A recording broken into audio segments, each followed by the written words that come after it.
I think stories are omnipresent. You could be walking down a street and you know there's a story being told somewhere.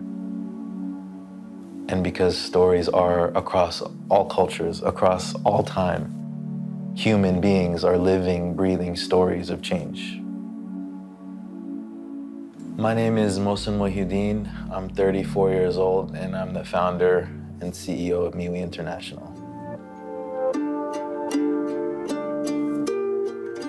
MeWe is working with Syrian refugees in Zatar refugee camp and Azraq refugee camp in Jordan. We're also working with a community of Syrian refugees across 8 cities in Turkey and Lebanon. And we're also working with migrant families and migrant youth in Honduras and Mexico. We have cultivated a community of practice in this innovative methodology for the people, by the people.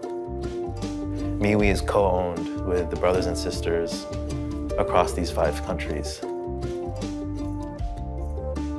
People we work with have suffered extreme violence, inequality, discrimination. Those events risked arresting how they viewed themselves, limiting the types of choices they could make, the goals they could set, the relationships that they could rebuild. In doing this work, you see this transformation where they have a breakthrough and they find the things in their life more meaningful than the pain. نحن ساعدني أشوف وجهات نظر أخرى وأشوف وجهة نظري كمان. هلأ أنا قادر أكتشف وجهات أخرى للعالم من حولي. MeWe International is a methodology that uses communication skills building and narrative interventions as tools for psychological well-being, leadership development, and community building. My words that I tell myself can either hurt me or support me. I know words impact our bodies, our breathing, our feelings. This is the power of stories, of communication. Hello, I'm Mohsin Mohidin. I'm the founder and CEO of a global nonprofit called MeWe International, Inc. We innovate communication skills building tools to advance the psychological well-being, leadership skills, and social entrepreneurship skills of the underrepresented and the marginalized around the world. I love a good, clean pitch. Makes me so happy. Like I do it a million times. It's like, it's nice. It's just like, it gets to the point. I'm like, I love it. And your voice is just very soothing. I mean, does your family say that? They're like, no, they don't. They definitely don't say that. But thank you for saying that. Yeah, it's like, well, all right. Yeah. Again, when we were talking offline, you were talking, but then you start your pitch. I'm like, ooh. Yeah. Nice. So nice. Okay, so I should have had the fan on because I'm already feeling hot because I'm like literally like I have lights on and things like that. But I may get up and just get a fan because I'm just like already hot. That's but fine. Anyway. Do what you gotta do. All right, so so I always say that number one, I love it when people say yes to me because as a former radio and television producer, I would book shows. I'd book my own people for the programs, and I walk in not knowing anything because I could overproduce, I could over research, but it takes away from your story. So it's my time to get to know you and learn from you. So that's number one. But number two, people they go into interviews and they automatically assume they're going to talk about their business, which we are.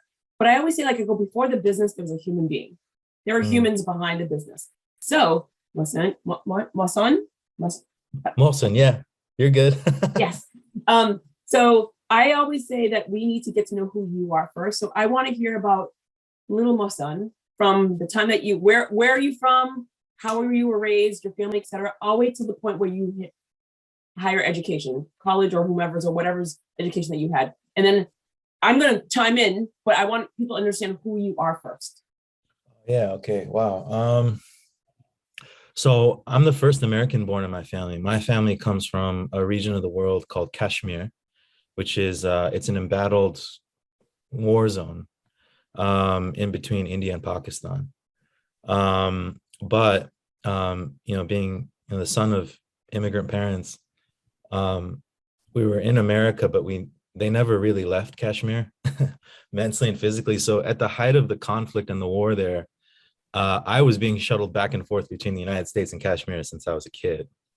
And most of my family still lives there, who I love and who are amazing. And from a very young age, I got to see firsthand inequality, how my family and my community there and my roots there, how they were being treated, how their human rights are being completely erased, their culture was being completely erased, how the narrative of the culture and the people was being destoried.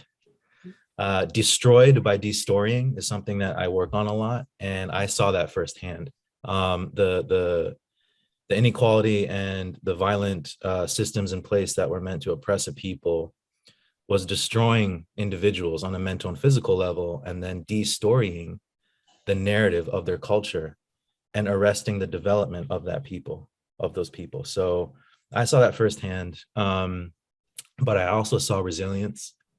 I saw tenacity. I saw survival from my people and my family and my friends at a young age. But the older I got, the more I got mixed up and put in situations where life and death situations, surviving gun attacks, crossfire from, military and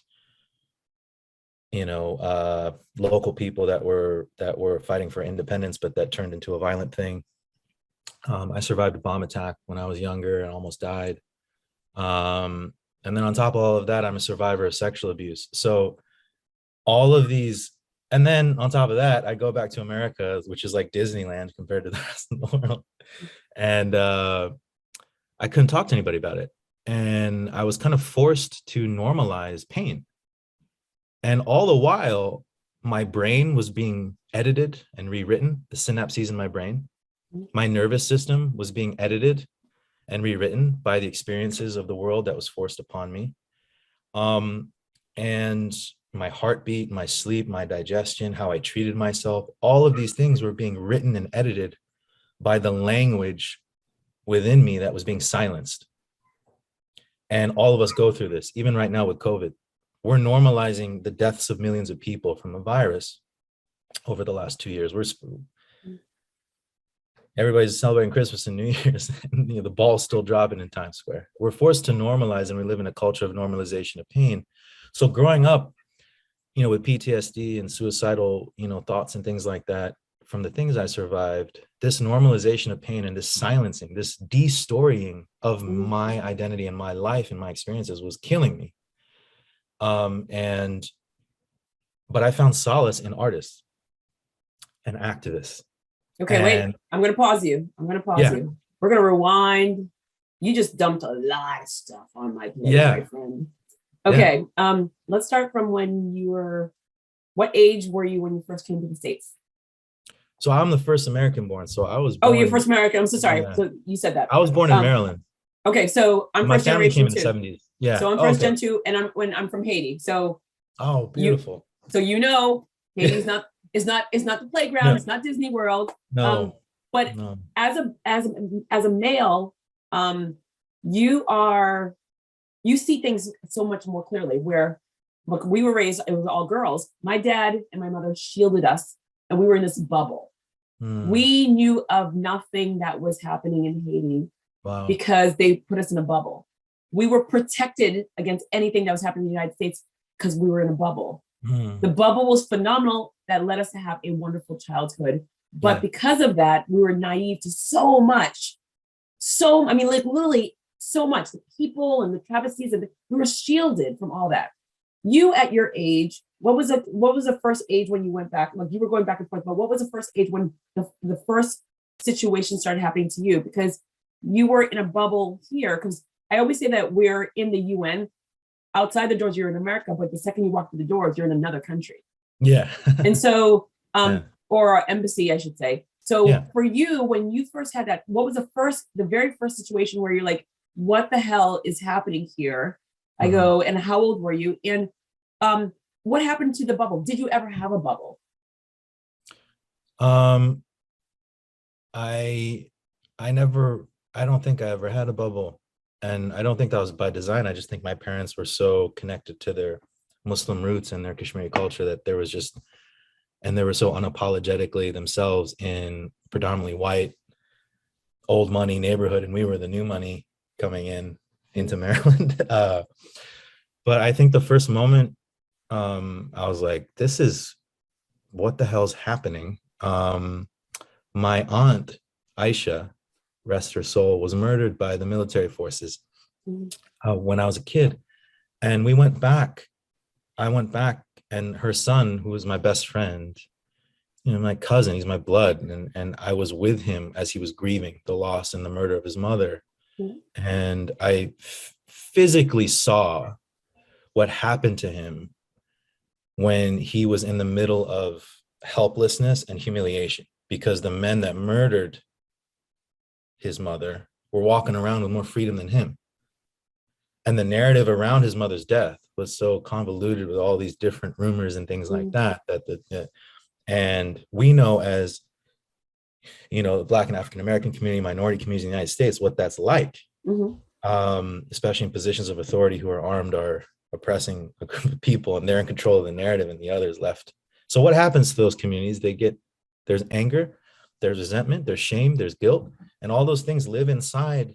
That fiction becomes a reality inside a person's body. But I'm going to stop you, rewinding it. But what about you? I mean, you didn't have the bubble. You're watching this. How is that forming? And how old were you at that point?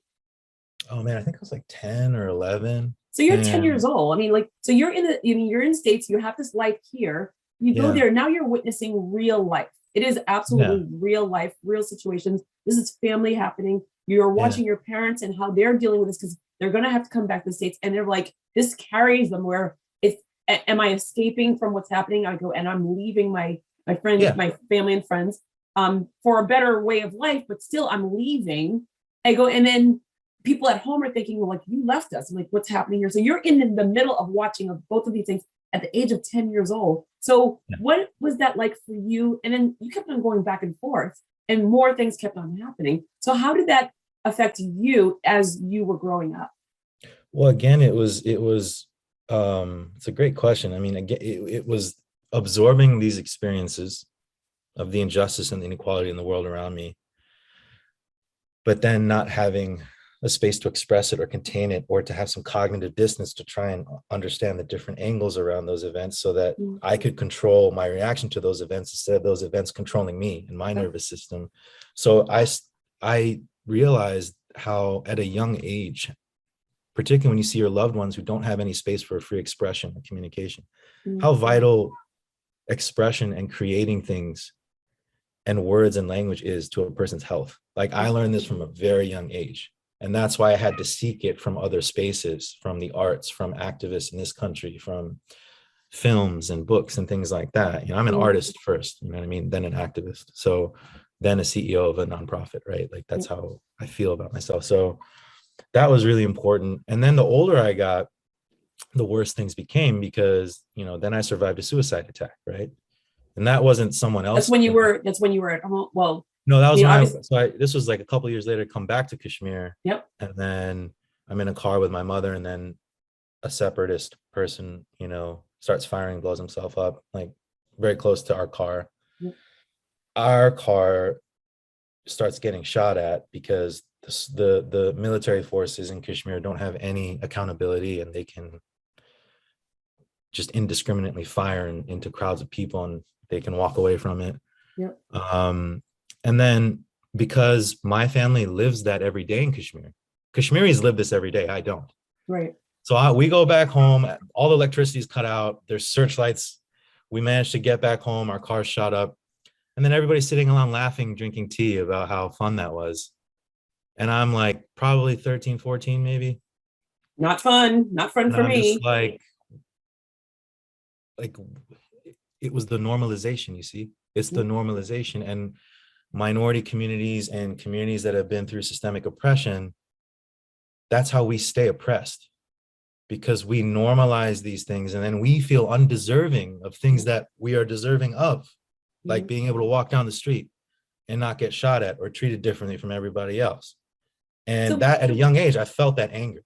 You know, I felt that. but you're 13 years old and you're now, I mean, you're at home and this is happening.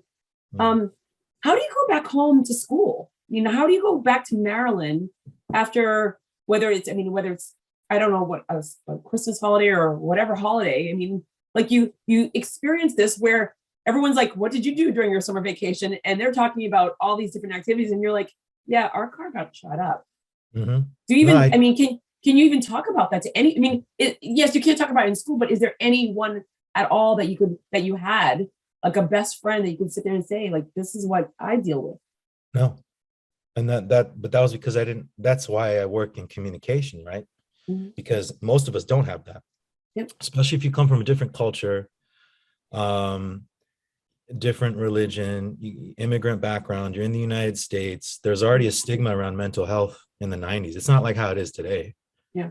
There's no concept of that for young people. So I just had to internalize it. And that ended up slowly killing me to the point where the only way I could reclaim control of my mind and my body was by reclaiming control of the language within myself, mm-hmm. and remodel that language within myself to remodel the world around me. And that's mm-hmm. what MeWe does today. And that it comes from everything I've built today. And I think the best things that are built in the world, yep. they aren't coming from a boardroom of people that are all white and privileged. It comes from spaces where it's people that have been through some shit. Mm-hmm.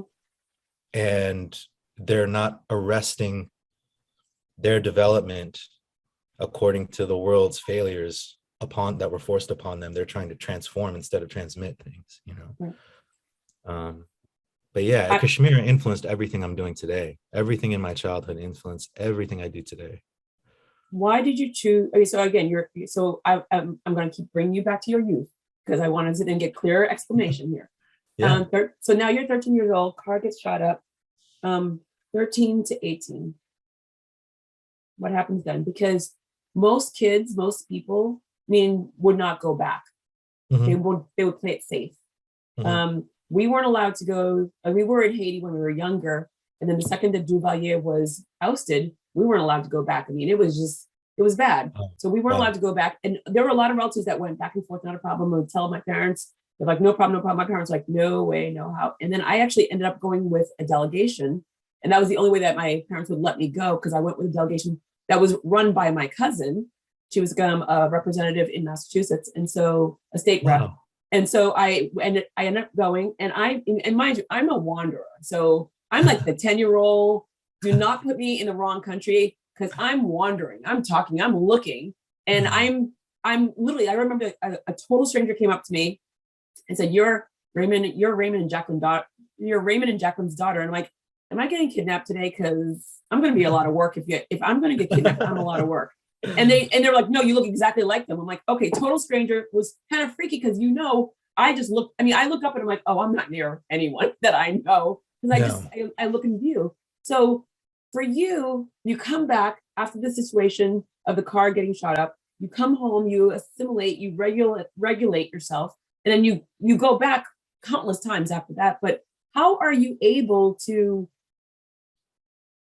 go back? Like, let's just start from there. How are you even able to go back? Because for me, it wasn't an option. My parents put the lockdown until I was old enough to where I travel every which way and I'm just going to go. But I play it safe.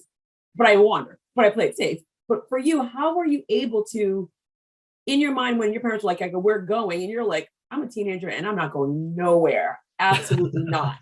Or, okay, I'm in it for the fight. So which one were you?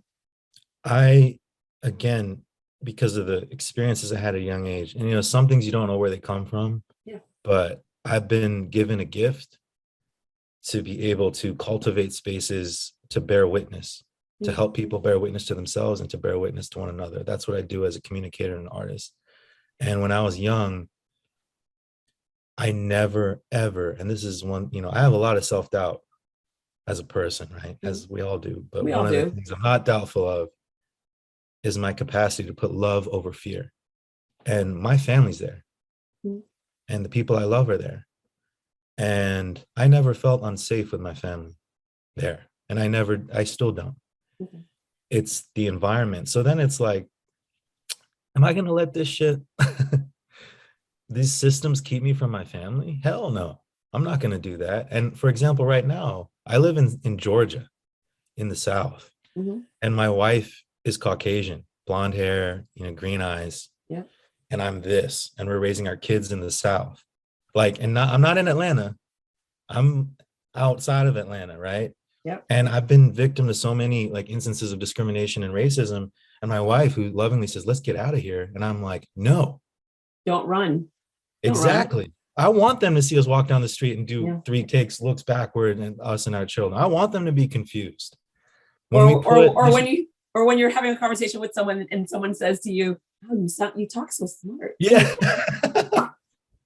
Yeah. Or like, where are you really from? No. And like all these things, but like, and this is how we build the new world, man. And this is what our ancestors did before us. It's putting curiosity above fear. Mm-hmm. And these are things that we teach in our programs around the world, is put curiosity above fear. There's this famous saying, I'm sure you've heard, I didn't come up with it, but fear is like an acronym for false evidence appearing as real. I've heard it. I have it on my wall. There you go. And Yeah. we do that to ourselves, and the world does it to us, right? It's Mm-hmm. So yeah, no, that 13 to 18, but I'll tell you what happened when I was, I think, 16 or 17. I took a month off high school, went to Kashmir alone, and made my own audio and photo human rights documentary as a 17-year-old kid in high school.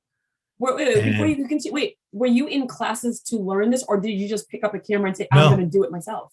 No, I'm going to do it myself. And Okay. a big catalyst for that idea was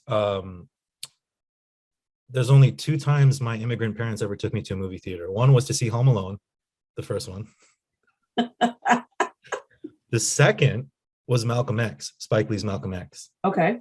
And I saw that movie, and there was this thing that, like, it's almost like my worldview completely changed about what it meant to be a Muslim, what it meant to be a human rights activist, what it meant to stand up to, oppressive systems of power.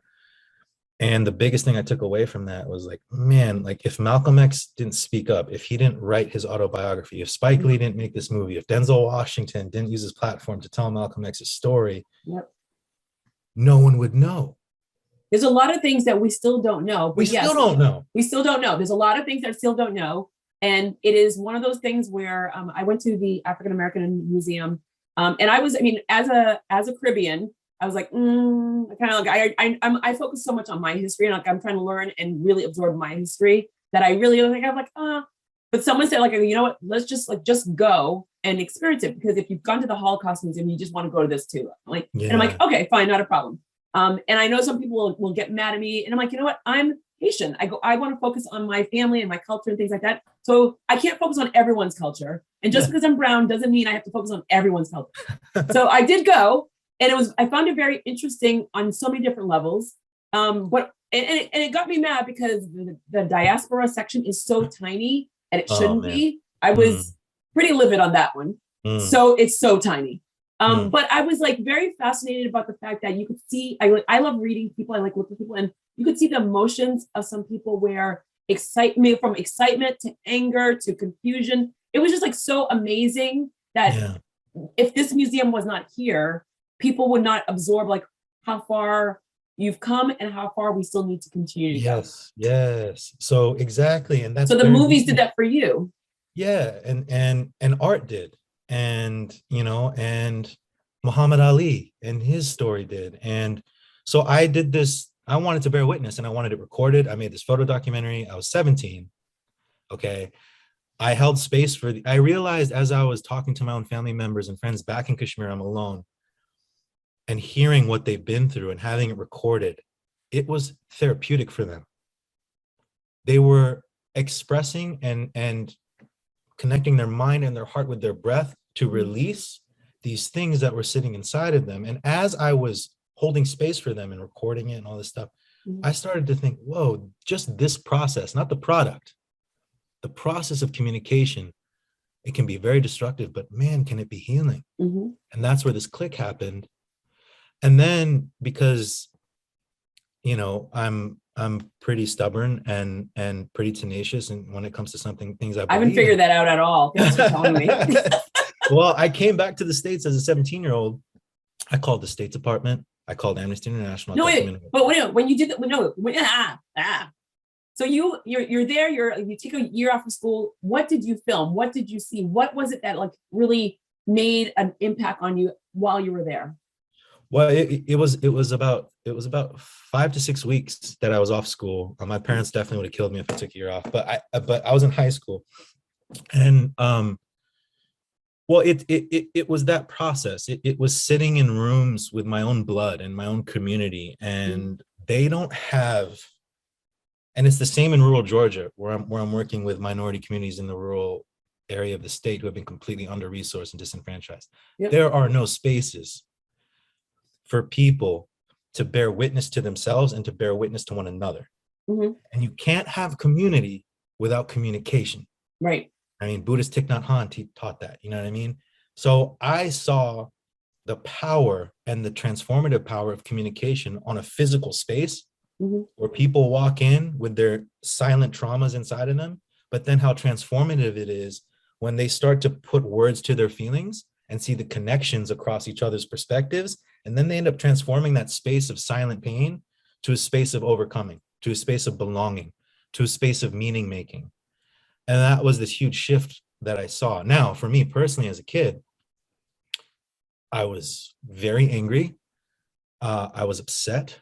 I thought I had been through trying, I thought I understood it and I didn't. Yep. And it was that time where I was like, I'm going to dedicate my life. Like at a young age, I knew I was like, I'm going to dedicate my life to this. And that's why when I came back from that trip and everybody in high school, I missed my prom for this, you know what I mean? Like everyone was like, oh, prom, and I'm just like, oh, okay, cool. And then meanwhile, every day I'm calling the State Department, I'm calling Human Rights Watch, Amnesty International. And then eventually they're like, dude, shut up, fine. Like come for a lunch hour and make a presentation. And guess what I did? You went and they had no idea what was going on in some of these communities, to the point where I got offered jobs and internships as a teenager at Human Rights Watch and Amnesty International. And then that propelled me into this world of human rights and global development, all this stuff.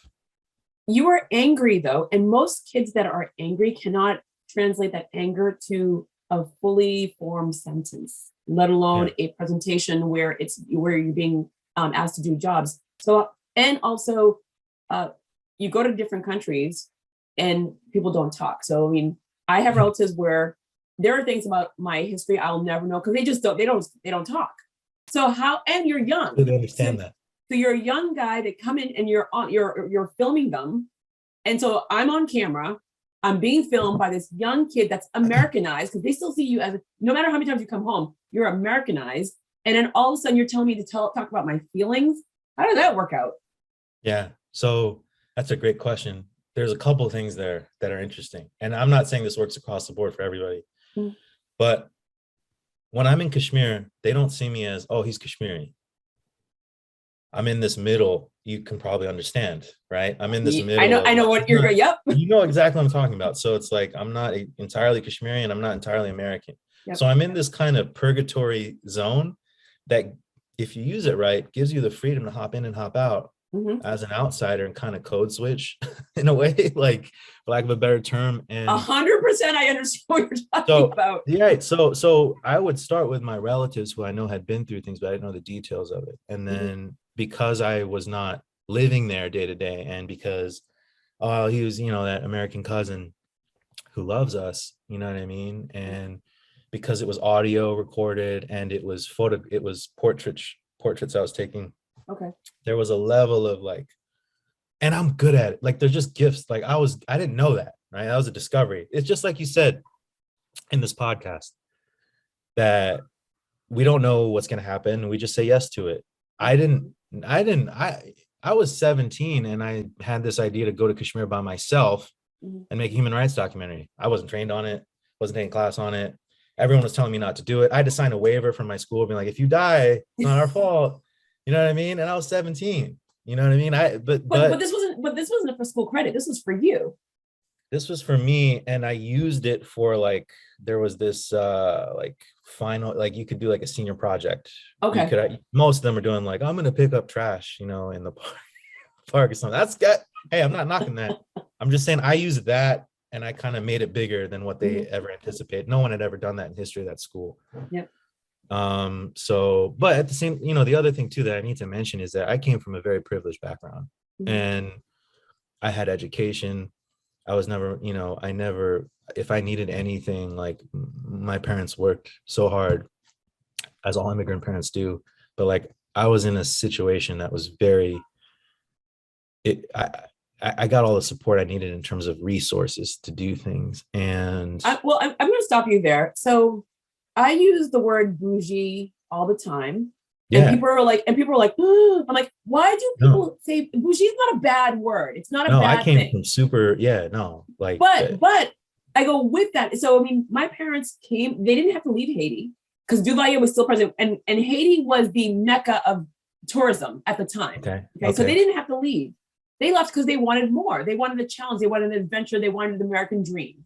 They yeah, came here, and when I tell you my work ethic comes from, and I told you earlier how I did in 20 months, 188 interviews. That amazing. doesn't come because I'm like, I got nothing to do. I have work ethic through the nose from my parents. And I don't think I work hard enough. And people are like, you're always working. I'm like, I don't think I'm doing enough. Okay. So for me, whenever people are like, I go, oh, you're bougie. And I'm like, you know what?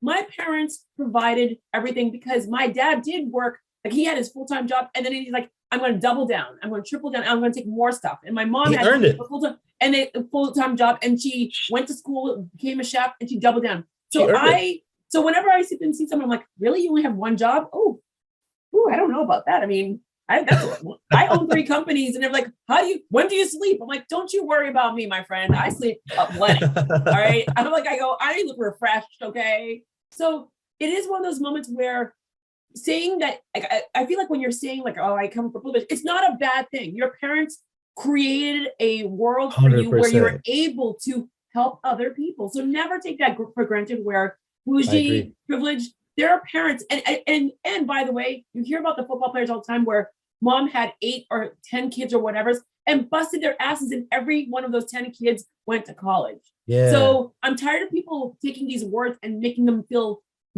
turning them negative and making others feel bad. I'm like, I'm sorry. My parents busted their ass. They didn't sit on their loins. No. They don't own the Hilton chain of hotels. They busted their asses. And by the way, the Hilton, the first creator, he busted his ass to get all those hotels. To get there. I completely agree. And so I always have to like dive in and say, like, your parents worked your ass off so that way you're able to do what you do. No, and that's the thing, right? Like there's just, I see so many kids around the world. I work primarily with youth and parents in these very, dangerous areas. And it's just something I'm grateful for. Like, I'm grateful that every time I see my family in Kashmir, like, I made it out, man. And I'm not working on Wall Street. You know what I'm saying? I'm carrying on these traditions. And you could have. And I could have, but man, that would have sucked. But 100%. Yeah, we wouldn't be having this conversation. I wouldn't have gotten to meet you. But yeah, I completely agree with what you're saying. And especially if you're transforming it into something that carries meaning and is impacting, people's lives. And you know what I mean? I'm really proud of my background and where I'm at today, as you should be. Oh my God. I mean, I'm not doing half the stuff you're doing. I say all the time, I'm like, conceived in Haiti, born in America. Yeah. 8.5 months pregnant when she was like, when everyone's like, why do you say it that way? I go, because she was 8.5 months pregnant when she came here, and I was just dropped here. The food, the water, everything was from Haiti. So I love saying that's true. Conceived in Haiti, born in America. That's so true. That's beautiful. Where are your parents now, and do you have siblings? Yeah, my parents, they're in Maryland, and again, immigrant mentality, they're still working, and they're in their like mid to late 70s. We don't ever stop working. Yeah, and I'm like, oh man, that's not happening to me. I have 2 older brothers. You're the baby? What's that? You're the baby? I'm the baby. I'm the youngest of 3. I'm the baby with the babies. I got 3 You're the babies with the babies. How do they perceive what you're doing? My family or my children? Your mom, dad, and your brothers. Again, just because it's with my parents, they don't. I come from like a culture and a background where you're either a doctor or an engineer, or a So- lawyer. Don't Or a come lawyer. on. We know the three. I always forget that one. Yes, or a lawyer. That would have been okay. It's on the top 3 for sure. Top 5. But we have very similar cultures, I feel like. There's not one international person I talk to that we know the rules. We know the it doesn't matter where you're playbook. from. The second you come to this country, we all have the same places that we have to be. So true. But I think they didn't understand, and they still don't fully understand what I do. And that was something I had to accept. You know what I mean? I think I used to work at the United Nations in New York at the headquarters there. And I feel like that just because they knew what the UN was. So sometimes like they by accident still say I work at the UN because it's just easier in their minds to explain to people that also don't understand what I do. But they are, you know, they do understand the risks I take when I go to some of the areas I go to, and they, you know, there is that awareness, but they're Kashmiri, man. They've been through hell. You know what I mean? So it's like, oh, okay, you got shot at, or, oh, okay, you know, you were in a refugee safe house, or, oh, okay. You know, it's not like, oh my God, you know. Yeah. They're like, I go, did you eat? Are you fine? Did you sleep? Are you coming home? That's it. Yeah. I mean, That is exactly, that's all that matters. Which, stone cold face too. They're like, not even like phase, where like, just like, because the fear is there, but they're like, I'm not showing him fear. No. Nope. Yeah. And contain that in every single way. Unless we get too skinny, that's when they show fear. Oh my God. Yeah. I have my COVID weight. I went for the holidays, and my mom's like, "You look good right now." I'm like, and she emphasized good. I'm like, dude, seriously, because I don't look good now. I'm like, so good, you look good. I'm like, You're like, all right. I honestly, I can see us being best friends because so many things are just so similar, and I'm like, okay, all right, this is It's good. so nice. It's really comforting, actually. All right. So I always say, one, I can talk to anybody. There's no one I can't talk to. I don't care what your views are. I don't care what you believe. I mean, like, I don't care. Awesome. Because literally you're saying things that I'm like, yep, I get it, because I'm marketing. They didn't get it at all. But when I worked in the media for a number 1 radio station in Boston, and when I was Governor Romney's press secretary, were the only 2 times it's like, she works. Do you know? And all the relatives, and you're still doing those things. Yeah. All the relatives knew she works for the governor. And I'm like, but now, like, I own businesses, and they're like, I go, she's happy. She's happy. Yeah. She looks happy. She looks healthy. I'm like, so yes, we all hear the same line. When did you, college? Yeah, Fordham University in New York. Oh, look, you continue to be smart. Look at that. Oh yeah, I don't know about that, but what was your major? International Political Economy, IPE, and then I got my master's at Columbia in International Security Policy, which is really interesting too, because everything I'm doing now was not at all related to what I studied and spent money on. So I'm like, I feel like I always tell this to younger people that ask me about, like, how do you get, you know, how I'm like, man, that thing I did when I was 17, that everyone told me not to do, that was more valuable than any piece of paper I got or spent money on getting from our, you know, education institutions in this country. It's so interesting, especially now I'm paying my loans. I'm like, damn, man, I didn't have to do any of that. You know what? I mean, so I have a silly amount. I mean, literally, I'm dyslexic, and I should have never graduated from high school because I was a chairman, party person, captain, whatever's of every single thing in high school. I should have never graduated from high school, and I have 7 degrees, and but only because it's not against for other. So it's 2 things. One, I always thought I was dumb, so I didn't know I was dyslexic until I was applying for my MBA program, and then because MIT was my number 1 choice, and I couldn't get into MIT, and they're like, how is it possible with all the things you've done that you can't pass a GMAT? And then they were like, I got tested and I was dyslexic. I'm like, I go, what the hell am I going to do with that? Like, I mean, I have strict parents. And strict parents are scarier than any disease or any learning disability you can ever have. I get that. So for me, I mean, I got them because I was competing against myself. I mean, I'm a Tom Brady where I'm competing against myself. I'm not competing against anybody else. No matter what people think, it's the fight against ourselves in that aspect. So yeah, neither side. So you get your degree. We get the degrees that we have them. I mean, I'm communication, so I actually have mine. The degrees, I tell people, they're not needed, because I literally went through my entire career without a college degree just because someone said I couldn't. And I'm like, I bet I can get this job without a degree. And so I was riding the wave up till the governor's office without a degree because someone said I couldn't. That's incredible. But the degrees open a lot more doors. Get your foot in the door. Faster. Yes, completely agree. Like I go, as I proved, I didn't need a degree to get the top jobs, but they open the doors faster in a lot of different situations to make a lot more change faster. Completely agree. Because like, yes, everything you're saying. I think, man, we got so many similarities. Like with Columbia, I didn't get in undergrad because I don't test well. And despite everything I did, I was class president 4 years in a row. You know what I mean? Didn't get into Columbia, didn't get into blah, blah, blah, whatever. I went to Fordham, met my now wife. Beautiful. That was supposed to be. Everything happens. Everything does happen for a reason. It really does. If you're paying attention to the signs. Yes, I believe that. But then Columbia for grad school, I did my Fulbright.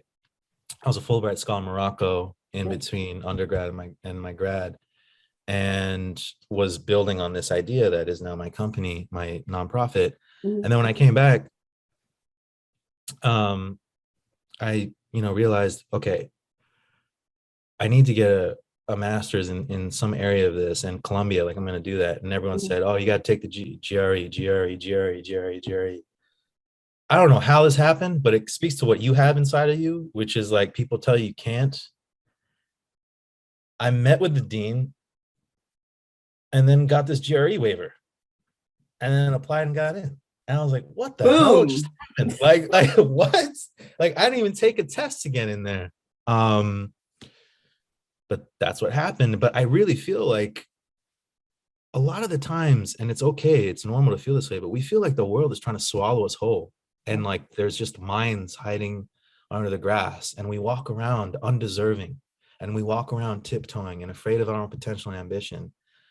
And these limitations are fiction. And again, I keep saying it, that fiction then becomes a reality in here, and then it becomes a reality out there. But the filter for becoming a reality is here. But I'm going to disagree with you, because it's not so for me, like one of my biggest pet peeves are when I hear people talk about the imposter syndrome. I'm like, shut up with that, because you worked your ass off and some little poser comes next to you and says, oh, do you feel like you belong here? Shit, yeah, I worked my ass off. I belong here. Don't tell me I don't belong here. So whenever I hear that, it drives me nuts.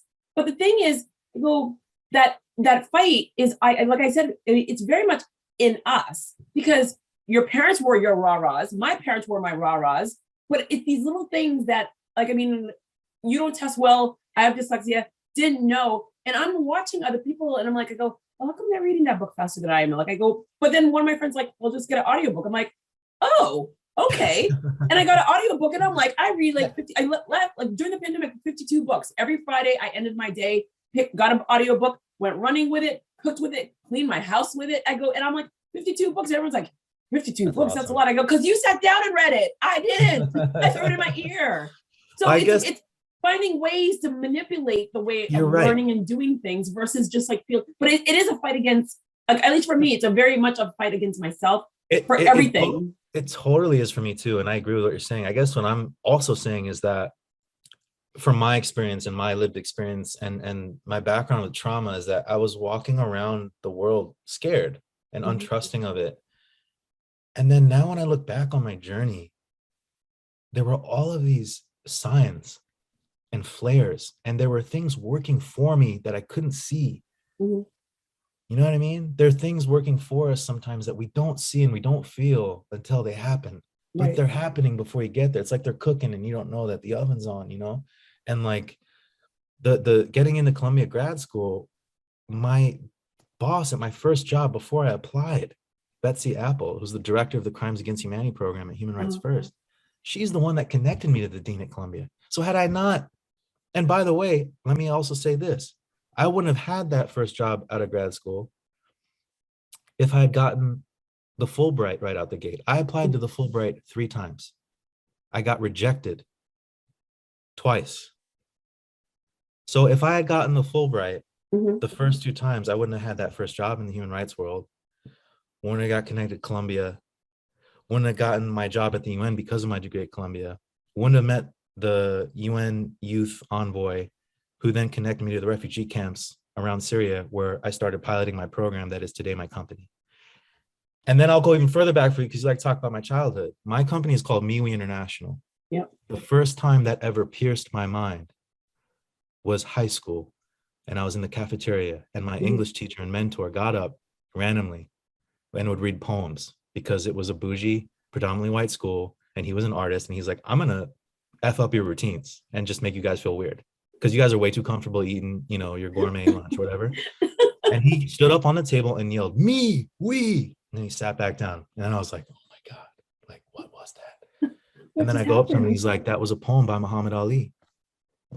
Right? Here's another thing that's crazy. I love it. This is when I was in high school and my company is named after that. Here's the other thing. When it was before I was 10 years old. I met Muhammad Ali. Now I'm just like, now you're just like, I'm This is what I'm saying though. That's what I'm saying. There's things in the world, man. There's signs that happen that are working for you. There are things working against you sometimes, but there are things working for you too. When I was a kid, I went to this mosque. My brothers took me. Lots of people, cameras, everyone. I was a kid. I didn't know what was going on. How old were you? And I like the age. I like to know under the 10. age. I must have been like 7 or 8 or something. 7 or 8. It was at a mosque. Okay. It was at a mosque in like Maryland or Virginia. Mm-hmm. And there was this man. And, you know, he was sick. He had the shakes, but he was big. And he had a presence. Everyone was just, it was like the sun, man. It was just like, oh my gosh. And he looks at me in this sea of people and he takes my hand. This is legit. He takes my hand and he doesn't let go of it the rest of the time we're at that mosque. I literally prayed next to him and he was holding my hand as he was shaking. And I didn't understand. I was a kid. I was like, who is this person? Why are my brothers like, yeah, okay, go hang out with him. But like, I felt there was an energy with this man and I felt so safe and I felt like he saw me and I prayed next to him. And then they rolled the people at this place rolled out a punching bag because it was his birthday or his anniversary for something. And they just took pictures. And then he again took my hand out of everybody there. And I punched the bag with him. And I didn't know who he was. It was until years later when my English teacher in high school said, me, we. And I said, whoa, where's that poem from? He said, Muhammad Ali. I'm like, Muhammad Ali, wait a second, I met him. And then decade or so later, I'm running a company named after that. And there's people in 12 countries that have been engaged in it and saying it in Arabic, Spanish, English, Tajik, you know what I'm saying? Like, it's crazy. It's absolutely crazy. So I never do this, but I have to do this because literally you are making me smile and literally we're going to become best friends. I love it. So I'm going to show you this photo. This is like kind of. Oh my gosh, no way. So for anyone that's listening, So for anyone that's listening versus watching us, I'm holding up a picture of myself howling of laughter with Desmond Tutu because I'm not afraid of walking up to people. And I was in South Africa prior and I walked up to him. I'm like, oh, hey, he knew I was Haitian and he was trying to speak French to me and his French wasn't great. And he was like, and he's like, my French isn't that great. And I was like, oh, it's really bad. And then of course, and this is like literally within seconds, we went like a perfect tennis game. I'm like, he was speaking French. I said it was really bad. I told him that I tried to break into his house in South Africa, but my skirt got caught on the barbed wire on the top. And then he busted me because I had green gum in my mouth and he busted me. And we were like literally hurting ourselves laughing, hurting ourselves. And everyone around us like, what is happening? And it was just like a moment in time where we were holding hands and we were just dying of laughter. But that's like beautiful. You never, I mean, we're surrounded by people, human beings, and people are put on pedestals that you're like, and some people feel that they're, I go, well, I can't walk up to them. I'm like, why not? They're humans. They're just like us. And for me, I always say, I'm like, you know what? I'm not into like autographs. I go, I'll just go up to you and ask questions and things like that. I will ask for a picture. If you say no, not a problem whatsoever. But sometimes people just capture it. I mean, which that one was just like, I mean, one of my gifts of joy where I'm that laughy, fun person and a person caught me with another person laughing, Oh, just man. having a moment of joy. And I love the fact that Muhammad Ali just saw you and just saw a piece of joy in you. Where like, this is like tons of people there. He selected you. It's crazy. A moment of joy to his heart. So you know what that's like, you know what I mean? And then it's like, I mean, I didn't know when I was a kid, but you know, you with Desmond Tutu, rest in power, Desmond Tutu, but like, there's an energy, you know what I mean? And for me, it's like, that's the beautiful thing about communication. It's not a blog post, it's not IG, it's not a podcast. Communication is the transference of energies. It's the act of giving and receiving. And with our ancestors and our heroes and our mentors and all these people like Desmond Tutu for you and Muhammad Ali for me, we were somehow in the galaxy and our planet spinning in this galaxy and the 8 billion people on this planet walking around doing it. Somehow you were in the same room as Desmond Tutu. And you were in the same room as Muhammad Ali. And I was in the same room as Muhammad Ali. I mean, this is what I meant when I was saying like, yo, there are signs, man, if you're paying attention to it. And sometimes there are things also working for you. Yep. But they're not waiting. The universe hears. Yeah. The universe hears, and I say that to people as well. I don't want to take a lot of your time, but I'm taking more of your time right now because we are not even there yet. So we're not even at this point yet. Where, tell me about the company. How did you develop the company? How big is the team? And most important, March 2020, the pandemic starts. What happens then? Because as 70% of my time, I'm overseas with my clients, and you are traveling around the world all the time as well. So how did you start the company? Talk about your team and what happened at the start of the pandemic, March 2020.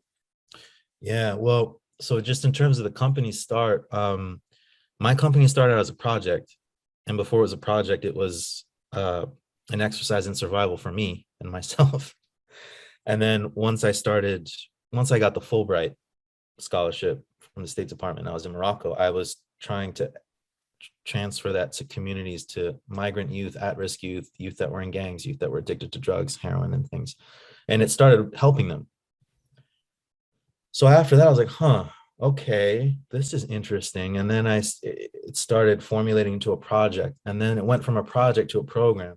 And what I did was I basically Trojan horsed it, where whoever hired me, I would bring in my methodology that I was building and embed it into the umbrella of the organization that was the house, so to speak. And then I got grants because I was a program in an existing entity, but I was the one getting the grants, so that I got to keep cultivating it more and more. And then I started connecting with psychologists and neuroscientists, and activists were like, do you know why this is working? It's because this and this is happening at the neurological level, or this is happening at the psychological. And I was like, oh shit. And then there was a methodology that was forming. It wasn't just intuition. It wasn't just anecdotes. Then it was data. And when I was at the United Nations, I quit. And the UN Youth Envoy, Ahmed Al-Handawi, I asked him, I was like, hey, I'm leaving. I want to take this to the refugee camps around Syria, because I was at the United Nations working in strategic communications. I was seeing what was happening that wasn't even getting reported. And I couldn't live with it, especially my background in Kashmir. And I was like, this is just really wrong. This was 10 years ago. This conflict has been happening. Millions of people have died, hundreds of thousands displaced. And he connected me to someone that worked in the refugee camp. I went to Jordan, not knowing anybody, my own money, and met this person, made my case about this methodology. And they said, okay, we'll give you a couple of days a week. How long can you be here? And I just gotten married. I was there for almost 2 months. And it worked. And I had one camera, and I was working with 20 refugee kids. 20 months. How did your wife enjoy that? It was 2 months and 20 refugee kids. It was hard, man. And we're still married, and I don't know how that happened. And she's still she's my champion, and she makes a lot of sacrifices for me to be able to do what I do, because she believes in the vision and the destiny of it. But that was really hard, but I got to see that it was working in a refugee camp. And at that time, Za'atari refugee camp, there was nothing there. It's just rocks. And what started with one camera and 20 refugee kids 8 years ago is today a global program and a company that's been across 12 countries, and it was co-created with the local community. So this thing that started out here, that was the reason we're reaching kids in Honduras and Mexico and Tajikistan and incarcerated youth in Washington, D.C. and resettled refugees in Colorado, started from this just complete accident and community ownership. And again, though, it was working, but then I kept getting grants, kept being housed within these entities that, you know, they were saying, yeah, you could start your own nonprofit, but it's safer if you do it this way because we've been around, we got the infrastructure, blah, blah, blah, blah, blah, blah, blah. By the way, these people don't look like me. You know what I mean? So then all that self-doubt and that, you know, I don't know, like tiptoeing in the minefield of my psyche. Yeah, maybe right. And then my wife, you know, we were broke. We were about to have our first kid. And she was like, you got to start your own nonprofit. She's like, you're getting too many grants. The demand for your program, you're getting emails about it from across the world in places you've never been before. And I was like, Amber, we have kids, we're growing a family, we're already broke. We need insurance. And she's like, forget it. She's like, this is it. This is the moment. You got to do it. Left my job. We were homeless for a year and a half. We were living in our parents' basement. No money. And here we are.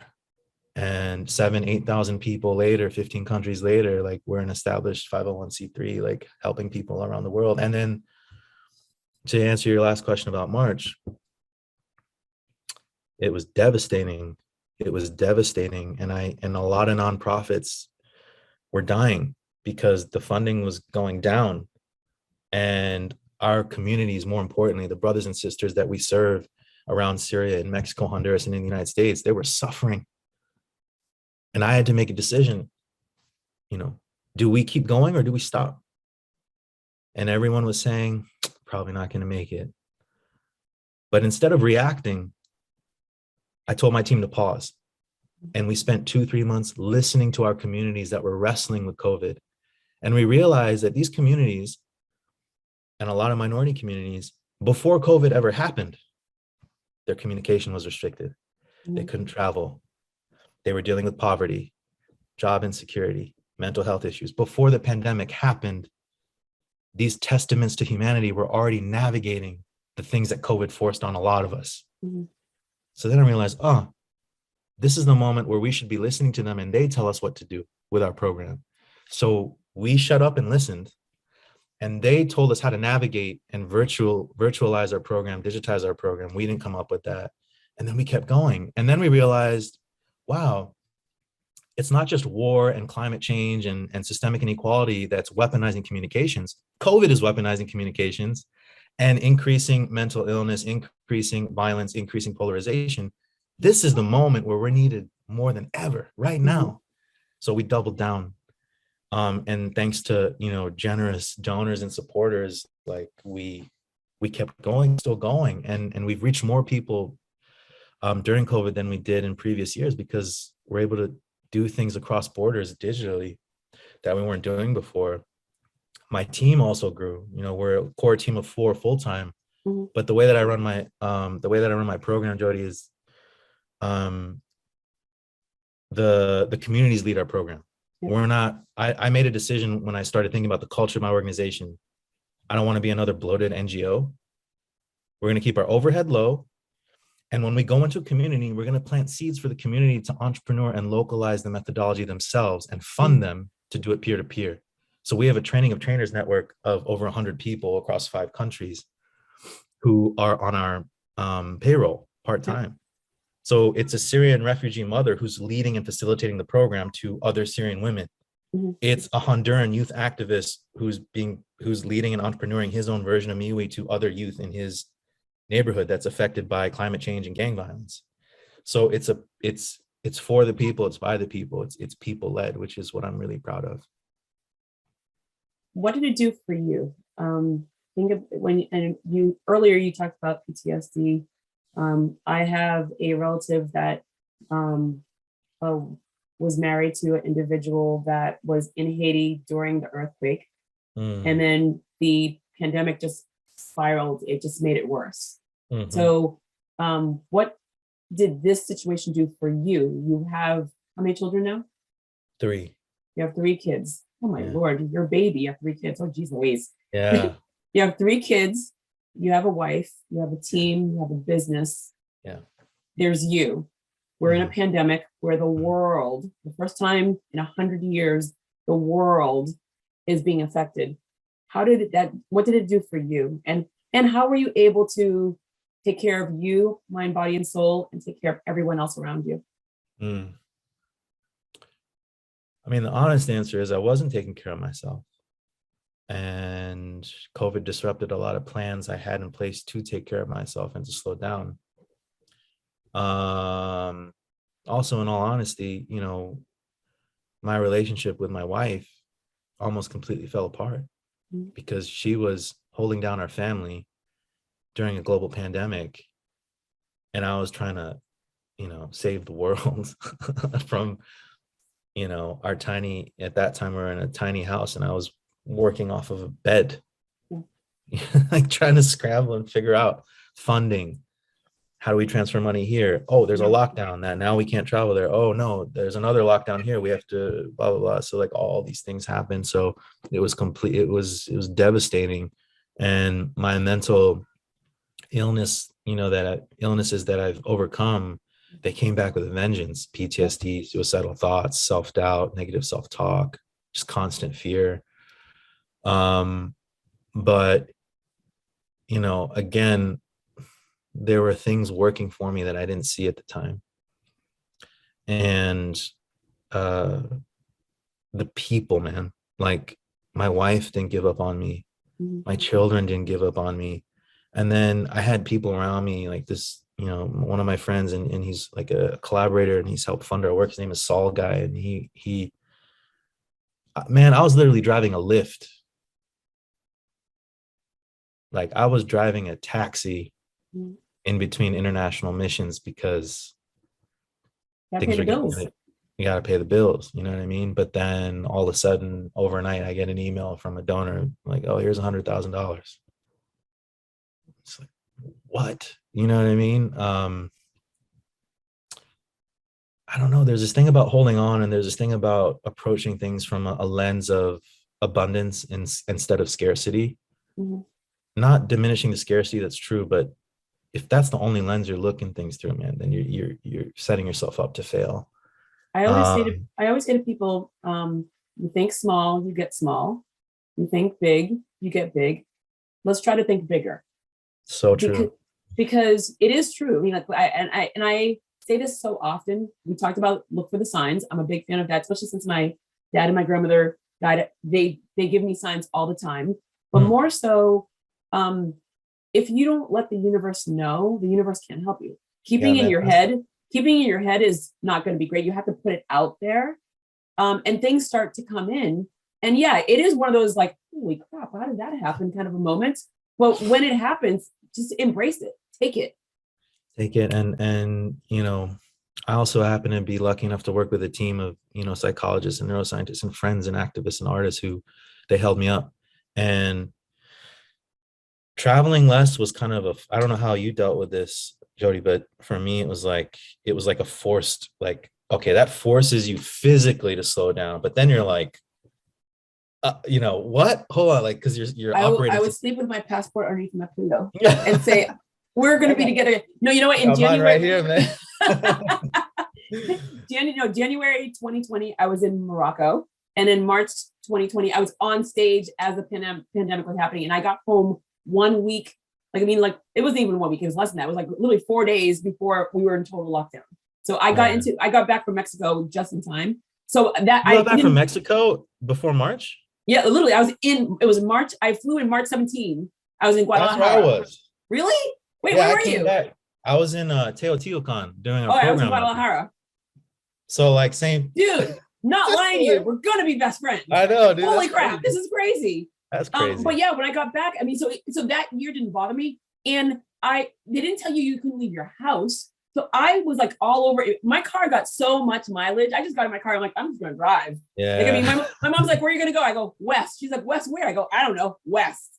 got in the car and just drove. And I would get out, take pictures, because the camera for me is my binky. It's my mental like happy place. Yeah. And so I was just every which way, and I'd like post. Everyone's like, "Where the hell are you?" I'm like, "I'm leaving my house, and I'm not watching Tiger King." There, like, I don't watch TV, so I'm finding things to do. And by the way, Haitian kids, we weren't allowed to leave the house anyway, so my house is my happy place. We were trained for this. We were trained for this. Well, we were, and the other thing too, I realized was seeing it as an opportunity. And I spent time in North Dakota with a medicine man named Jasper Youngbear, and he told me, he's like, you got to find your power, but from a place of stillness that's closer to home, that's more internal, instead of finding your power and exercising it in far out places. So I took that as an opportunity to start making more space for myself as a human being, and challenging what we're conditioned with within the society that we live in, is that your identity is your value. What you do, how much you make, where do you live? You know what I mean? Like, what do you do? What do you do? What do you do? And I was starting like, nah, man, like, make space for yourself and be familiar with yourself as a beating heart, instead of this vessel that constantly has to be doing things, or to be known to be doing things, or to be making things. Just make space for yourself, make ceremony for yourself every day. And that's like a big shift that's happened for me since the pandemic, is starting and I'm privileged enough to do this because I own my own company, and I can have more time. I no one's telling me what time to be somewhere, but I start my days much slower now. I started by making I don't have it all figured out, but it's helped me. Like this routine of making space for myself every day, setting my intention, like literally like thinking it, writing it, meditating on it, and then, you know what I mean? And then moving forward. That's been a big shift for me. How does you, how does you, that was bad English. How do you form a relationship? Like, so you're talking about your team and the kids, and they're seeing dad's doing a lot of different things, but how do you form that time during the pandemic? Because you've found time for yourself, you found time for your team, you're trying to navigate how to keep this company afloat, and good things are coming in, but you still have a wife and 3 kids. And what are the ages of the kids? Oh man. My son Jude is 6, my daughter Nadine's 4, and baby Peace is 2. So you have babies. So you have babies. Yeah. And how long have you been married to your wife? 8 years now.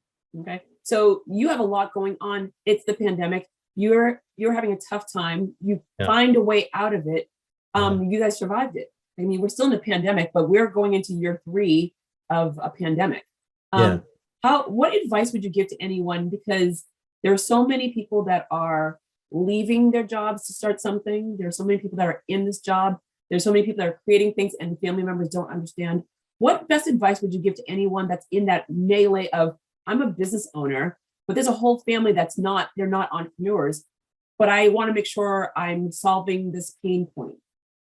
So what would you say in regards of I always tell people there's no such thing as work-life balance. Someone's going to suffer, but it doesn't have to be as bad as you think. So what would you say to someone that is listening to you right now about, we're hearing you and we're hearing it and we're now getting scared, but at the same time, you're here talking to Jodi. So what are your thoughts? I think the most important thing is to accept that if you don't start processes and things within yourself, then you're going to have this unfulfilled resentment and restlessness with the world and the people and the relationships around you. So the only way I can be a good husband is if I'm in tune with what's happening within me and having a space of boundaries and self-protection, so that within that space of boundaries and self-protection, there's self-love. And once you have a routine of that every day, that self-love here within that boundary of self-protection can then come out and get unleashed to my wife, to my children. And I'm fortunate enough to have a partner that's ride or die, that lets me and enables me and empowers me to have those moments. And I have to empower her to have those moments as well, because I'm not the center of the universe. You know what I mean? And So that's really important. I think the other thing that's important is, I think as entrepreneurs, and you're a visionary, I'm a visionary, it's lonely. So we get conditioned and are normalized to like do this shit alone, because no one's going to get it unless I do it. Yep. And I'm going to do it this way. And it's then people are going to see. And once they see it and hold it, then they're going to come on, sure. But that becomes the risk with that. And that's important. Don't lose that. But I would also say, also be aware of the balance, because that becomes this centralized nucleus of fight. Mm-hmm. And if all your fight is going to this one space, you start to become blind to the other things where you need to decentralize that anger, that fight, those things. They need to go to other areas of your life.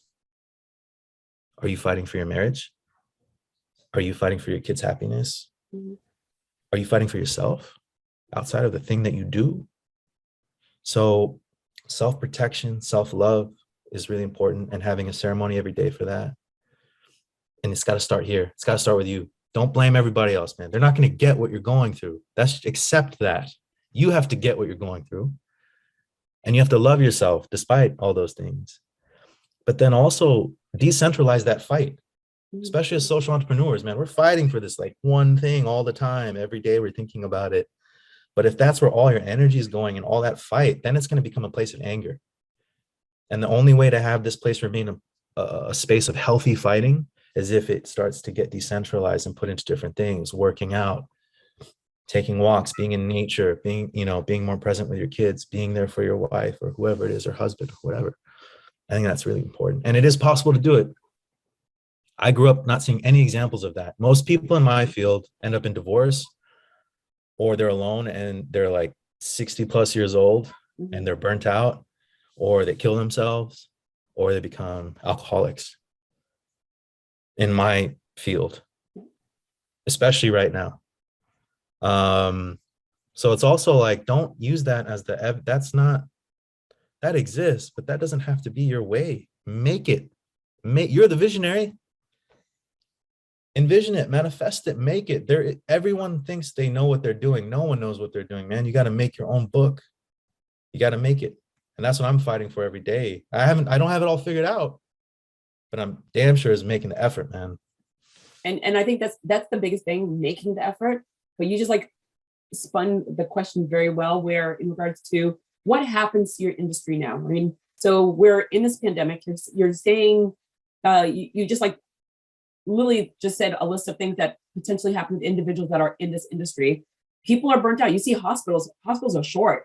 And I had a doctor's appointment recently where literally last time I went, it was in and out, not a problem whatsoever, 2019. And I went back in and I was like, it was a full 3 hours. And mind you, thank goodness for like games on your phone. And I go, you know what? I'm a chill person and whatever. Wednesdays are my days off. So I've still instilled that, because I can crank 4 days. I can't crank 5 days.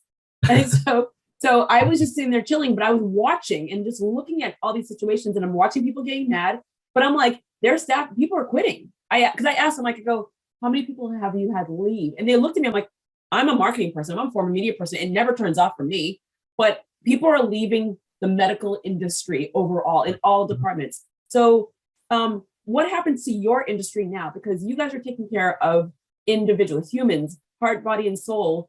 What's going on?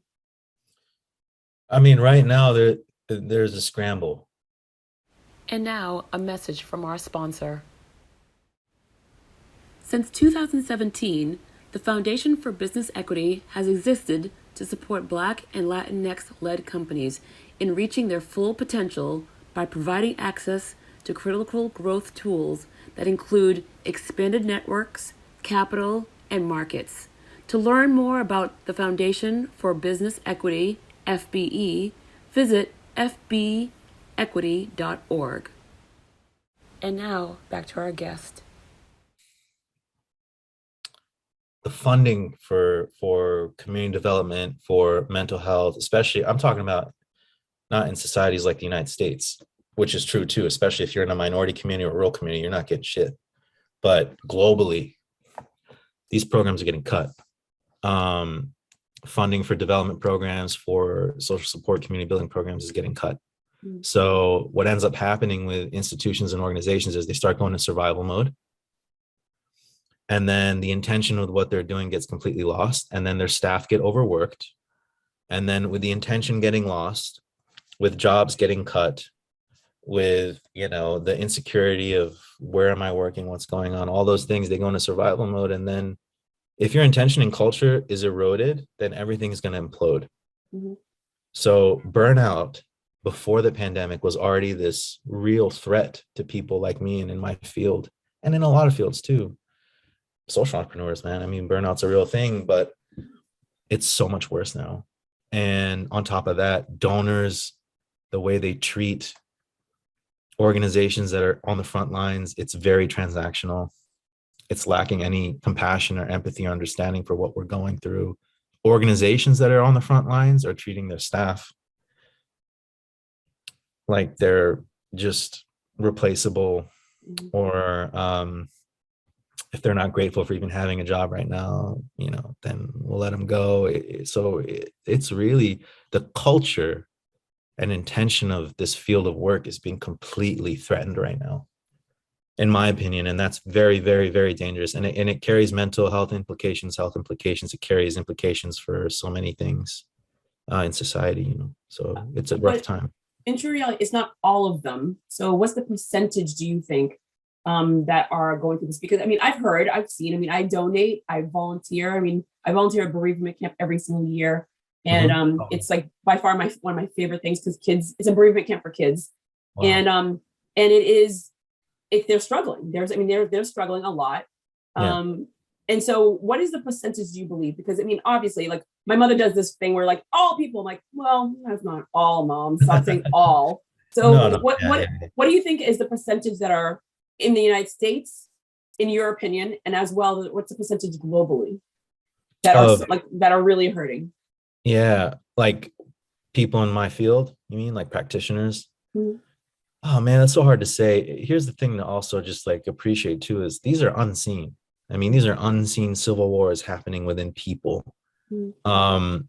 I will tell you that I would probably say over 60 to 70% of the people I interact with, including myself, are constantly battling burnout and constantly battling illness, physical illness, and mental health illness in the process of doing what we do for others. Right. And it's not just people in my field. I would say parents are increased. I'm just saying, like, from the level of the participants in our programs around the world, the talk of suicide and depression and anxiety is skyrocketed from the young people I work with. I'm sure you've seen that with the people you volunteer with. The level of shame and guilt and uncertainty that is affecting the anxiety and mental health of parents of those children is skyrocketing. Mm-hmm. And it's all going up here, right? Well, who's containing that? It's us. It's the practitioners in this space. But then we're also dealing with the uncertainty in our field right now of lockdowns and funding cuts and all these things, right? So mm-hmm. I would say over 70%. I was going to say, like, I'm so sorry to interrupt. I was going to say, in our town, in a very fluent New England quintessential town that I live in, 40,000 residents, in regards to the young kids, really, really, really, really high. So yes. The parents that are dealing with the young kids, just as high. So yes. It trickles. And by the way, the US Surgeon General put out a report. All right, during the pandemic, he put out a report 3 weeks ago saying that we're facing the greatest youth mental health crisis we've ever seen in history right now. So what? That's him during the pandemic. So what do we do? So as individuals, what do we do to save our communities? What do we do to save the next generation of kids? Because I remember in 2009, so the irony of, like, going back for a little bit, 2009, sitting in an MBA class, the world is imploding, Great Recession. My business is my capstone. So like you, again, that's why we're best friends, dude. Yeah. But I remember that time where I have interns now, they're like, we don't remember that. I go, but I remember we had to get rid of our house. They remember little things, but they don't remember why we had to get rid of our house or why we had to move into grandma and grandpa's house. Because the recession was, people lost homes. It was a big thing then. And so there are kids that will not even understand. They're like, I remember wearing a mask, but I don't remember parts of it.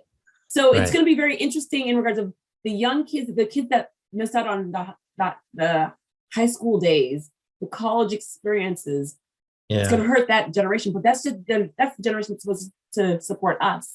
So Yeah. what's going to happen there is where I think we're both at a loss at that point for understanding. Yeah, it's a really important question to ask. I mean, I don't think there's any one thing, obviously, but one of the ingredients in what you're advocating for and challenging us to think about, I do know that one of the things is we have to reevaluate as a human race our relationship with words, narratives, and language. Because these Meaning, are when someone hears that, they're gonna be like, what does that mean? well, it means that we're in our education system and in our family systems, we're taught how to read and write and to talk, but we're not taught why. And we're not taught what words and language does on a physiological, neurological level to you, on your mental health, on how it defines and affects your relationships, your goal setting, your choices. The stories you tell yourself about yourself shapes how you treat yourself. I like that. That internal language influences your relationship with the people and the planet around you. There's a climate crisis happening right now on planet Earth, climate change, but there's also a climate change happening within us. These two things are happening at the same time. It's not a coincidence. It's because how we treat ourselves influences how the stories we tell ourselves influences how we treat ourselves and how we treat people on the planet. So for me, we have to reclaim words and language and communication skills building as a vehicle for psychological well-being, as a vehicle for agency. And that's not happening in schools. That's not happening at the dinner table. We're walking around with loaded guns right here and right here. Yeah. And right here. These are loaded guns, man. And we're not being taught how to use them properly. You know what I mean? Properly. And so for me, communication skills building is incredibly important because it affects narratives, it affects psychology, it affects physical health. And especially with COVID, what has COVID weaponized? Communication. We can't hug each other. We can't see each other. We can't touch each other. That means that this is the moment where we have to reshape how we approach communication now. We have to understand its power, both good and bad. You know what I mean? And that to me is essential. I have two more questions for you. Yeah. One more so, clearly explain what does your business do for the community? Yeah. So my nonprofit innovates communications tools that advance the psychological well-being, leadership skills development, and cultural development of underrepresented, marginalized communities. So I work with artists, neuroscientists, psychologists, and activists, and we bring in tools and trainings to underrepresented communities that have been through trauma, that have been through systemic injustice, inequality. And we give them tools that they then localize and customize themselves. And we fund them to then spread those methodologies and those spaces of reclaiming communication as a vehicle for mental health and agency. And they scale it right from the community outwards, So is it a door-to-door? Is it a community center that's being built within? How is it helping an individual? Is it more for younger people, for older? Like, who is it for? Who is benefiting it? What is the tangible thing that they walk away with? So there's a couple things. We work. So one thing in creating your own business, you got to know what's already out there and not approach what's already out there as territorial or as a threat, but approach it as an ally or a collaborator and honor work that has been done before you. So the way that we work is we get approached by or we seek out community building organizations that already exist in these areas that are under-resourced and underrepresented, that are led by community members. Okay. And with our funding, we fund them, if they're interested, in understanding our program and embedding it within their existing organizations. And then they scale it out into the community. And in terms of the individual, what happens is they walk away with enhanced, over 80% of the 7,000 people we've reached, advanced communication skills. So reading, writing, public speaking, media making increases. Their leadership skills, agency, making decisions, visioning, goal setting, perspective taking increases. and their mental health increases. Their ability to regulate their emotions, their ability to, have cognitive empathy, those things improve. We have data that has proven this over the last 7-8 years. That's what happens on the individual level. On the community level, we're creating spaces for representation. And representation is healing, and representation is vital for human rights.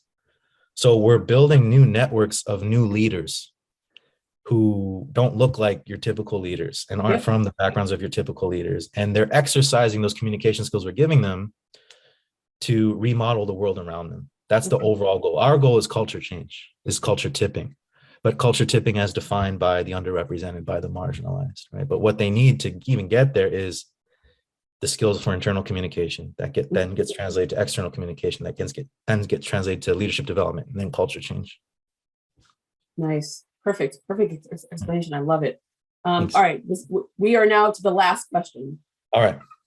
No matter how many times I talk to you, you will always hear this question. And obviously you clearly know this is, we're going to talk a lot more. I like to bring people back because I always say that the small businesses, you guys are you're in the fields. You understand clearly what's going on. So why would I reach out to an academic when I could come right to you if something's happening in the world? So this is not our last conversation.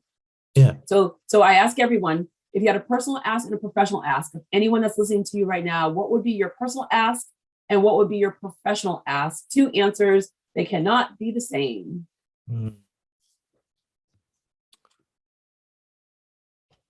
Personal ask.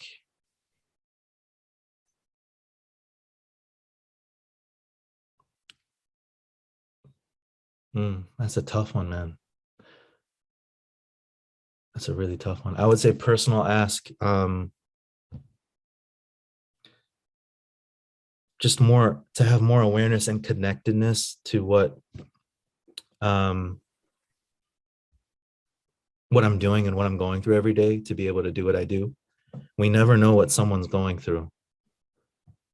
And we're living in a time of survival mode.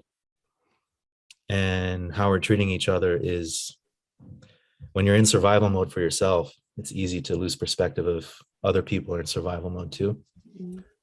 So just compassion and encouragement, especially us. I mean, we need to sing to each other.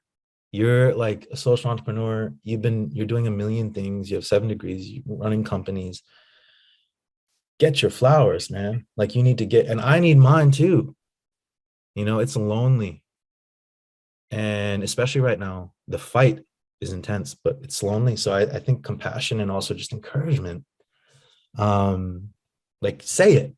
Don't assume that, oh, they don't need it. They're the CEO, blah, blah. No, we need it because we're this close to everything. So like we need someone to be like, hey man, like this year, like you're still going. Congratulations. Like, so on a personal level, I would say that. Professionally, I would say donors and organizations and institutions need to address the blind spot that exists in inequality, which is there is an inequality of narratives that persists across cultures and institutions. And this inequality in narratives is enabling inequality in politics and economics and education to persist across the world. So to donors and institutions and governments out there, stop funding and deciding things to fund for those communities. Go in and let them communicate to you what they need and work with organizations like mine that are addressing this blind spot of communications as a pillar of mental and physical health and as a pillar of culture change. We need to invest more in this now, more than ever, because COVID and inequality and discrimination and all these things are weaponizing communications.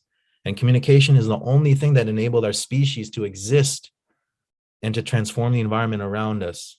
We'd be dead a long time ago, but we transform the environment around us because we have this ability to communicate. But we need to reclaim it as a pillar of health and human rights, not just, a product or a social media post, So more investment and attention being paid to organizations like mine, and I'm not the only one, I think is extremely important. I like you so much. Oh, but likewise, it's so beautiful, man. I didn't know you, and now I do, and it's been such this is a gift for me. I feel seen, and advocated for just by you randomly. Like, this is so And beautiful. and you know, for a quick second I was thinking like how did I find him? I'm like, I can't. I literally, something comes up, whether it's LinkedIn or something comes up where my interns find you, and I just sit there and send the invitation. And if you say yes, you say yes. If you say no, you say no. And I'm like, I don't even know how you appeared, but I'm so happy you appeared. I'm so happy you appeared. You're a doll. And I mean, you're one, you're a doll, you're a big teddy bear. Two, you literally, like, it always makes me so happy when I meet people where, like, I go, it's crazy. It doesn't matter what culture, we have the same stories. We have the same stories, and we can laugh about it because, and I love with all my heart, I love my American friends. I go, but you don't get it. You just don't. And it's the greatest gift in the world to be first gen, because I was approached by a woman that is she's a beloved woman, African-American woman in Massachusetts. And she's beloved. But one day she came up to me and she's like, it must be nice to be you. And I'm like, are you saying that in a positive way or a negative way? Because I feel it's not positive. She's like, you know what? Yeah. She goes, you don't know the plight of being African-American. And you walk into a room and everyone approaches you and everyone's always happy-go-lucky and you're always happy-go-lucky. I go, and yet you don't understand the plight of being African-American. I go, I don't. I go, I'm Haitian-American. I go, I understand my plight. But guess what? I walk into every single room and I do every single thing because I was never told I couldn't. Mm-hmm. I was raised in a house where, despite what my dad, I mean, I hear stories about what my dad went through being in America. I go with stories from my mom. They kept us in a bubble, but they never told us we could not accomplish anything. So I wake up in the morning thinking, what's next? And everyone's like, oh, there she goes again. I'm like, right, because I was never told I couldn't. So I go around and I do speeches and I speak to students and I sit there and talk to my clients and I tell them all the time, you can do anything and stop blaming your parents. Yeah.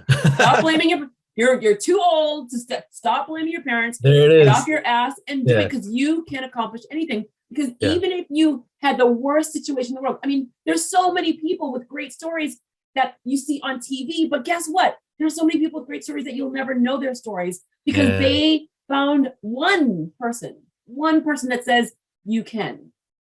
That's all it takes, man. It just takes two people to change culture.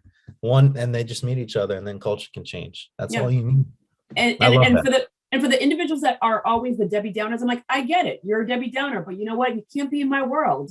Cannot be in my world, because I will find things every single day to make me smile.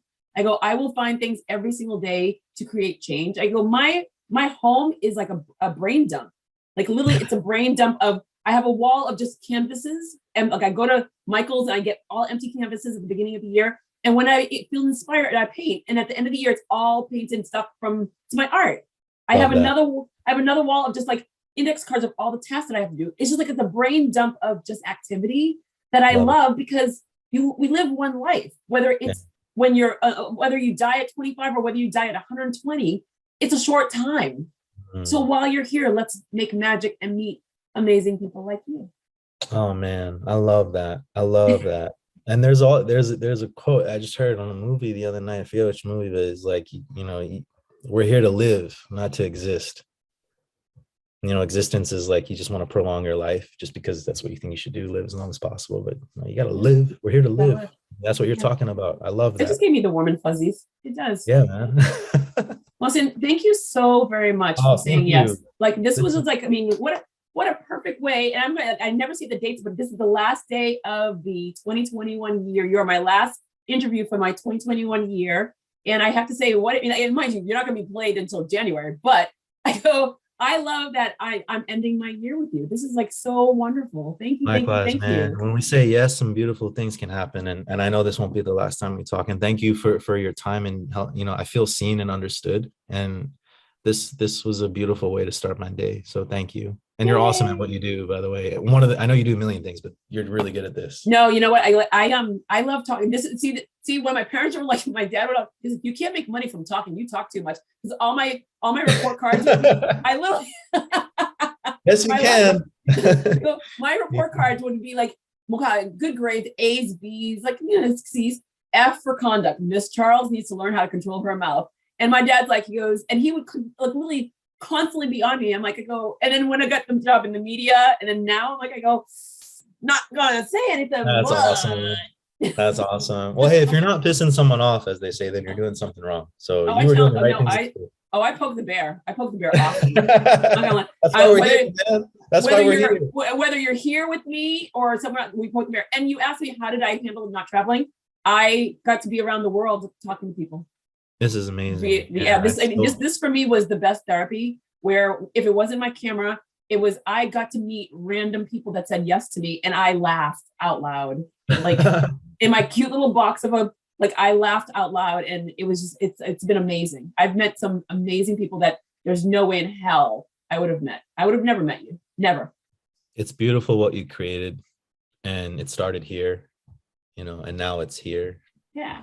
And you're sharing it with the world. So like, congratulations, man. That's it's a beautiful thing. It's not a tiny thing. This is our time, and look at how we're using it, so thank you. And I'm excited to know you. And on that note, I hear someone screaming in the background. Those are the babies. I got to get to it. My wife's going to kill me. All right, my friend. Thank you so very much. Happy New Year. Happy New Year. Keep doing what you're doing. Thank you. Talk to you soon. All right. Bye. Bye. For us, communications and storytelling is a vehicle for healing. And then once it's a vehicle for healing, it can become a catalyst for social change led by the brothers and sisters from these disadvantaged, marginalized communities. راكب بطيء تمام، بس هذا التنفس بيساعده انه شو يسيطر، نعيد التحكم ونفكر ونستنتج ونحلل. تمام؟ هدفي للمستقبل اني اصير فنان مشهور كثير بالوطن العربي وبرين.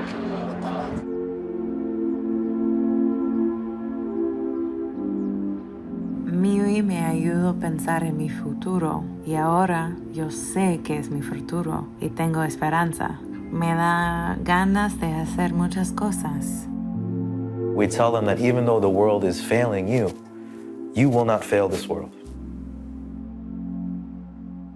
نحن نوقف اليأس من خلال بناء الأمل. لما نحكي بنرتاح.